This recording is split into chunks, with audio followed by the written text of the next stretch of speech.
हम लोग जानेंगे आर्टिकल 100 के बारे में, आर्टिकल 100 के बारे में।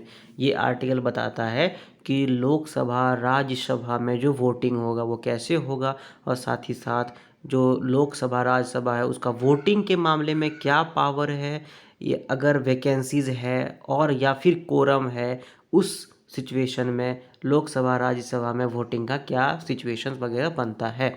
ठीक है, तो सबसे पहले इसमें ये बता रहा है कि कोई भी क्वेश्चन होगा, इसका मतलब कोई भी मुद्दा बनेगा जिसमें कि जैसे मान लेते हैं कि कोई बिल आ गया, ठीक है, तो बिल पे तो नॉर्मल है वोटिंग होगा, तो ऐसा कोई भी क्वेश्चन होगा तो उसमें क्या होगा, वोटिंग होगा। अब वोटिंग जब होगा तो उस बिल को अमेंड करने के लिए या फिर उस बिल को पास करने के लिए हमेशा क्या होना चाहिए, मेजॉरिटी होना चाहिए। किसमें, अफर्मेशन है, मतलब कि उसका पक्ष में जो है वो मेजॉरिटी होना चाहिए उस बिल के पक्ष में। ठीक है, अब मेजॉरिटी कैसे होगा, तो जो मेंबर्स वहाँ बैठे हुए हैं और वो जो वोटिंग करेंगे उसके हिसाब से मेजॉरिटी होना चाहिए। जैसे मान लेते हैं कि एक कोई बिल आया और उसमें 100 मेंबर हैं लोकसभा में, ठीक है। अब ये बिल को पास होने के लिए कम से कम कितना आदमी का चाहिए, कितना मेंबर ऑफ पार्लियामेंट का वोट चाहिए, 51, ठीक है। तो 51 मेंबर अगर इसका पक्ष में वोट कर दिए तो ये पास हो जाएगा, और अगर विपक्ष में वोट किए तो ये नहीं पास होगा। ठीक है, अब इस सिचुएशन में पहला बार जब वोटिंग होगा तो उसमें स्पीकर, लोकसभा के केस में क्या होगा, स्पीकर, और राज्यसभा के केस में चेयरमैन साहब वोटिंग नहीं कर सकते हैं। ठीक है, उसके बाद अगर मान लेते हैं कि पहला बारी वोट हुआ, 100 मेंबर्स था वोटिंग करने के लिए, वोटिंग हो गया पहला बार में 50-50 हो गया। ठीक है, 50 वोट पक्ष में, 50 वोट विपक्ष में, तो बिल तो अटक गया। लेकिन जब ऐसा सिचुएशन होगा तो चेयरमैन, अगर राज्यसभा में बिल अटका है तो चेयरमैन साहब, और लोकसभा में अगर बिल अटका है तो स्पीकर साहब वोटिंग कर सकते हैं। और स्पीकर और लोकसभा और चेयरमैन का जो वोट होगा बहुत ज़्यादा इंपॉर्टेंट हो जाएगा, कि अगर स्पीकर अगर पक्ष में देगा तो बिल पास, विपक्ष में देगा तो bill fail, and same goes for, same चीज़ है चेयरमैन के साथ भी। ठीक है, इसके बाद बोला जा रहा है कि लोकसभा राज्यसभा के पास ये पावर रहेगा कि कोई कोई भी मुद्दा पे अगर चर्चा हुआ या फिर कोई बिल वगैरह या फिर कुछ मुद्दा ऐसा है जिस पे चर्चा वगैरह हो गया और साथ ही वो चीज़ पास हो गया। ठीक है, अब इसमें केस दो चीज़ बन सकता है। पहला केस ये हो सकता है कि 545 मेंबर्स है लोकसभा में, तो यहाँ पे कुछ वैकेंसीज है, मान लेते हैं कि 440 मेंबर्स ही अभी टोटल लोकसभा में है। ठीक है, तो यहाँ पर वैकेंसीज हो गया, तो ऐसे सिचुएशन में भी कोई बिल वगैरह अगर पास होगा या कोई मुद्दा पे चर्चा होगा तो सब कुछ वैलिड होगा, सब कुछ कानूनन रूप से सही होगा। ठीक है, लोकसभा का अगर बात करें तो अगर मान लेते हैं कि कोई एक ऐसा व्यक्ति है जो कि लोकसभा में कानूनन रूप से अधिकार उसको नहीं है वहाँ बैठने का लोकसभा में, तो वो जाकर के बैठ गया और वहाँ पे वोट कर दिया, उस सिचुएशन में भी जो बिल वगैरह है वो पास अगर हो गया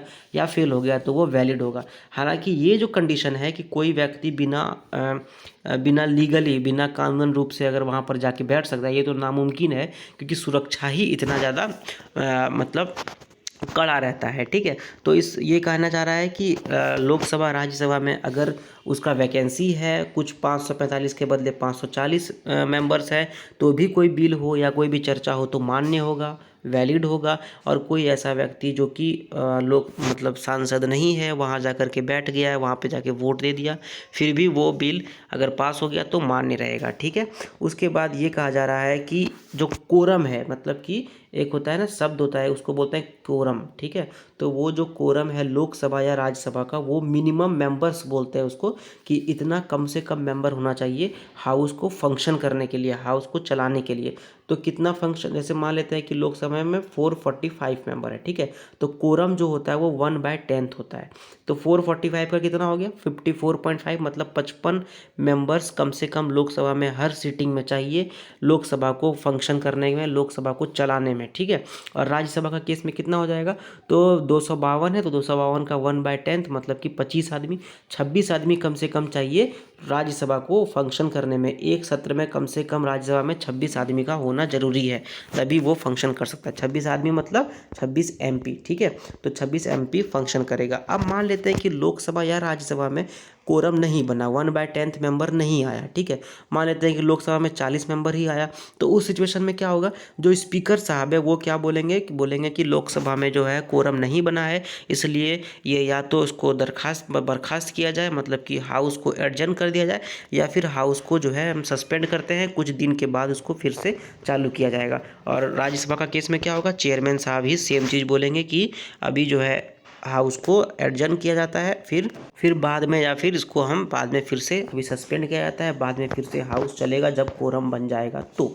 ठीक है, तो आर्टिकल 100 जो है, आर्टिकल 100 जो है मेनली यही बताता है कि कोरम वैकेंसीज के साथ साथ अगर वो कोरम है या वैकेंसीज है तो उस सिचुएशन में लोकसभा राज्यसभा का वोटिंग का क्या हिसाब किताब है, लोकसभा राज्यसभा का पावर का क्या हिसाब किताब है, और अगर वैकेंसीज कोरम नहीं है उस सिचुएशन में भी लोकसभा राज्यसभा के पावर का क्या कहानी बनता है। ठीक है, एंड आर्टिकल 100 बस इतना ही बताता है हम लोगों को। तो आर्टिकल 100 ख़त्म, एंड ये वीडियो में आर्टिकल 100 में बस इतना ही। अगर वीडियो आपको अच्छा लगा हो तो इसको लाइक करो, शेयर करो, कमेंट करो, सब्सक्राइब करो चैनल को, एंड जो चाहे वो करो। Thank you very much.